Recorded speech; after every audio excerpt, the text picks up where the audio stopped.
Hey everyone, Anthony Fantano here, internet's busiest music nerd. I hope you're doing well. Today we have to talk about a long-running issue on the YouTube platform.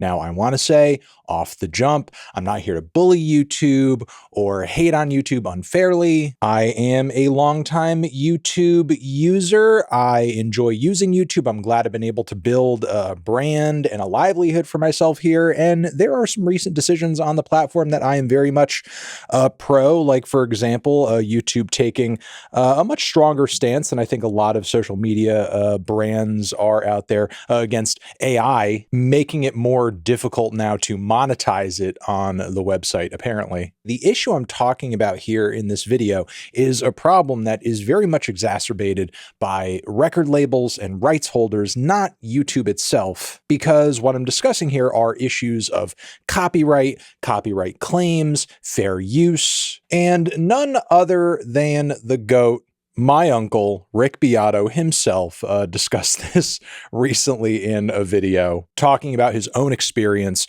with fair use on the YouTube platform. I know there are some people here who watch my channel, who are in the comments, who don't necessarily agree with everything Rick does on his channel as far as his opinions and point of view go, but the fact still remains that Rick does make good quality content. He makes thoughtful content that comes from a place of passion, and given the critiques and observations and analysis that often comes with anything on his channel, from an interview to an entire musical breakdown of a particular pop song, the videos he makes and uploads on YouTube on a regular basis most definitely, without question, pass the muster of fair use. You can see it on the screen here. What Rick is doing is most definitely, undeniably, an example of fair use, and featuring and showcasing the musical works of the artist that Rick is talking about, or talking to in his videos, I would say is pretty paramount to the quality of his videos and how effective they are in hooking in viewers and getting them to really see and grasp what it is he's getting at in his videos. I just don't think Rick's videos would function the same were he not able to incorporate various clips of the songs and art and music that he's referencing. And to further bolster that Rick's content functions as an example of fair use, in no ways are his videos meant to, or even are they functionally, a replacement for the music he is discussing. Like, people are actually interested in the songs he's playing a part or the artists he is featuring, aren't going to his videos to be exposed merely to those works and then going on about their day. Like, if they actually want to hear that music, the primary place to go and do that is either on a physical copy they have purchased or through a streaming platform. Like, when I want to hear Sergio Mendes's Never Gonna Let You Go, I'm going to go on Apple Music to go hear that. I'm not going to go to Rick Beato's video breaking it down as the most complex pop song ever. So again, Rick's content doesn't exist merely to replace the experience of consuming the art itself that he is talking about. Now, everything I'm saying up to now in this video might kind of sound like annoying or obvious, or like I'm just belaboring the point or delaying or wasting time. But no, I'm pointing all of this out and illustrating it to say what is obvious to you and what is clear to you watching this video is apparently not clear to the copyrights holders of the music Rick is talking about in his videos. Despite Rick's content not being a replacement for the music he's discussing, and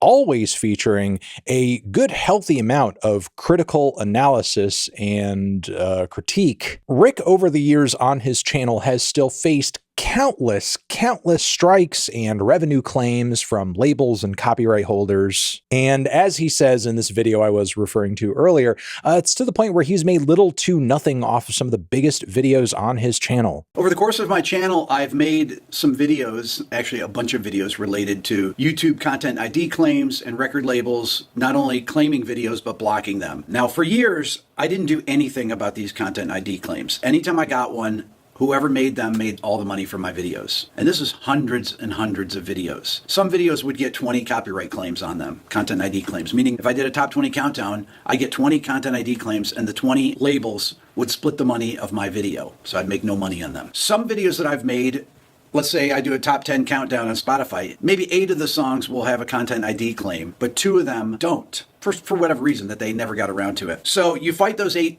claims, then you win those, but then 6 months later, 2 more claims go in, you have to fight those. So it's a constant battle. And recently he has had to bring in a lawyer to basically fight off these hundreds of claims for him. And now as a result of that, he's finally seeing some semblance of relief. But still, it's absolutely positively insane and ridiculous that it's even gotten to this point. And look, I'm not just highlighting this because I think it's like specifically unfair to Rick for this to be happening to him. Like, this is an issue that impacts the wider YouTube platform and any creator on it who tries to build a brand on critiquing media in any way, shape, or form. I mean, we even face these issues over on this channel and occasionally on my main channel too, despite the fact that I pretty much do everything I can much of the time to avoid having to put any copyrighted material in my videos. On the rare occasions that I do,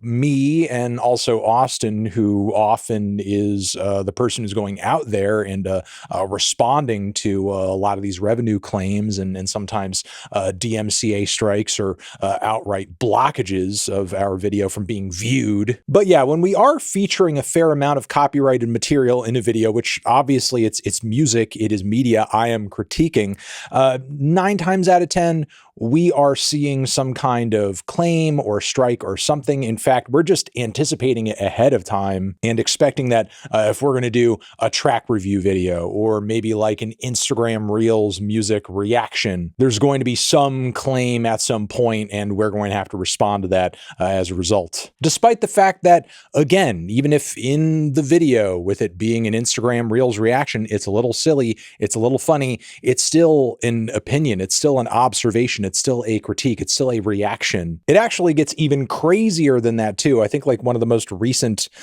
claims we had to fight against on the channel was me singing a little tiny vocal lick at the start of my Dochi hate video. And that apparently, according to the labels, was enough to like ding it for a claim. My anxiety.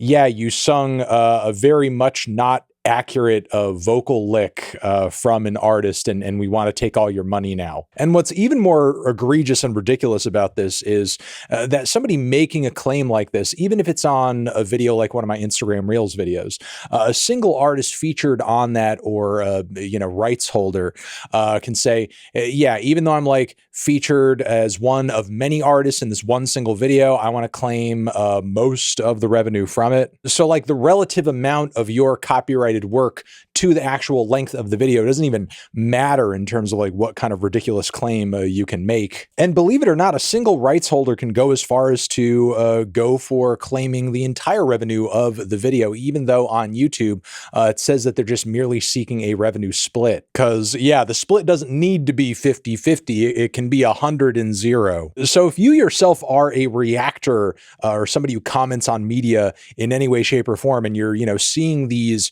revenue share claims being put on your content and you're not actually like looking into them, you could be seeing some really nasty splits. I hop on here to confirm a lot of what Rick is saying in this video is true, to also let you guys know that much of this stuff has been a bit of a pain in the ass for us over here too. And from there, further highlight how potentially destructive and disruptive this sort of thing is for the broader music community on YouTube. And I know for a fact that there are a lot of smaller reactors and commentators out there who, for the most part, are just like biting the bullet on this stuff, quietly fighting many of these claims or abusive revenue shares where and when they can. And they're just like not saying anything about it or telling their audience, or probably presuming that if they spoke out about it, that nobody would care. And sure, while it is true, there are a lot of great evils going on in the world right now. And I'm sure you guys like have more to worry about in your lives than, how much revenue